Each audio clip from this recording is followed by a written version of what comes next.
stupid fucking bullshit. Sean from Middle Grounded here. I'm making an addendum to the how Ramona exposed the true Lorne Armstrong.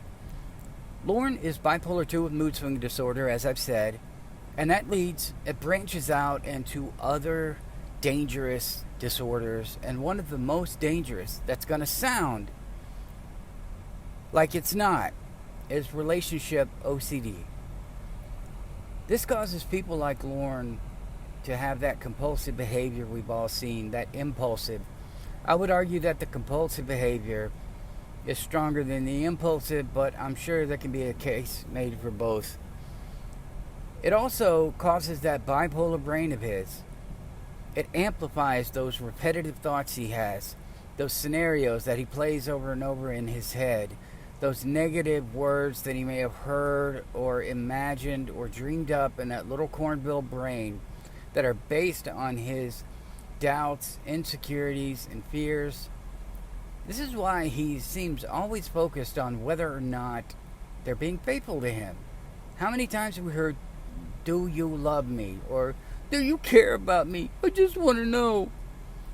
We hear that a lot because he knows he acts like a giant abusive douche, which makes him uncertain whether or not these catfish women care about him. But to him, they're real.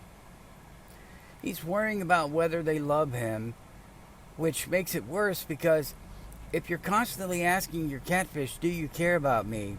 you're going to cause them to be insecure. Or you're going to ask a woman, because obviously the catfish women don't care, but you're going to cause them to be insecure. Am I showing this guy that I care enough? Am I showing him that I appreciate him, that he matters to me? And, probably not. If someone's asking you that, if you're someone's real partner. But this is Lorne we're talking about. We're dealing with these catfish women.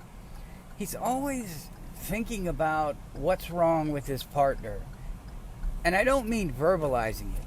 And I don't mean what they've done. But he's using what he sees as flaws, as imperfections.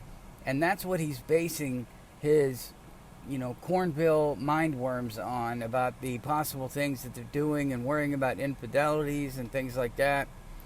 He's unable to focus because of these thoughts.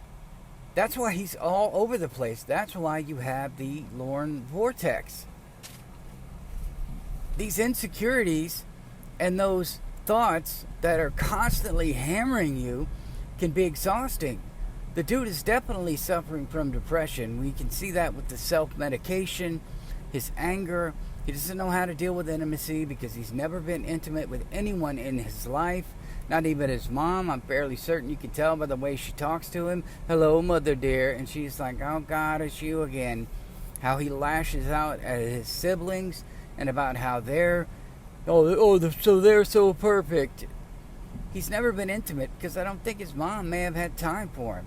And quite honestly, I don't blame her if she didn't want to make time for him. He is solely focused on his relationships and his partner. He has said this over and over again. "My focus is totally on you. Lorne, you should focus on your septic business. My focus is totally on you." That's a scary thought. That's a very, very scary thought.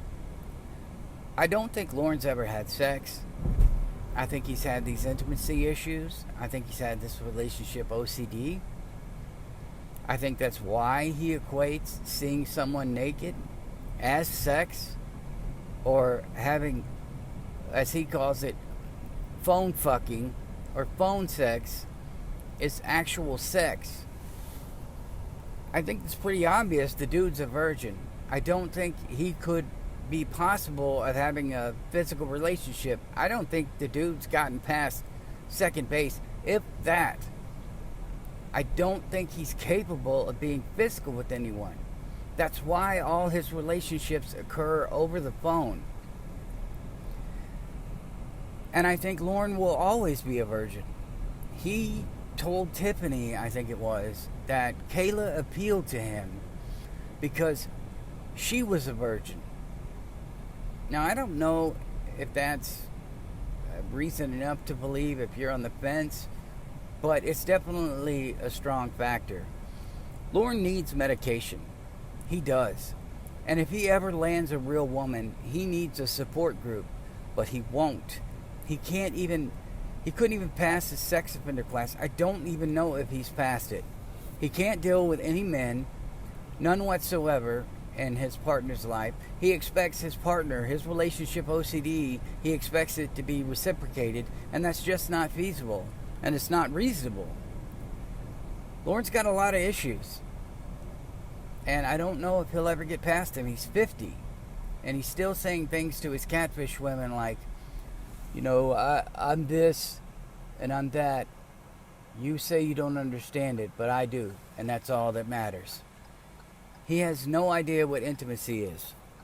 He thinks that you can have a girlfriend by never meeting them and only talking on the phone. So, Lorne, you need help, my friend, and I hope you get it. You're in your 50s. I don't see you losing your virginity, because pretty sure you have erectile dysfunction, my friend, and the sex you have may take more than 10 minutes, but that's only because you can't get started. You need a kickstart or something. So that's it. That's the addendum. That's why he is the way he is. It just gets amplified when he drinks. And we've seen that time and time again. Sean from Middle Grounded. Please like, subscribe, and share. Thanks for listening, and I'll talk to you in the next one. Stupid fucking bullshit.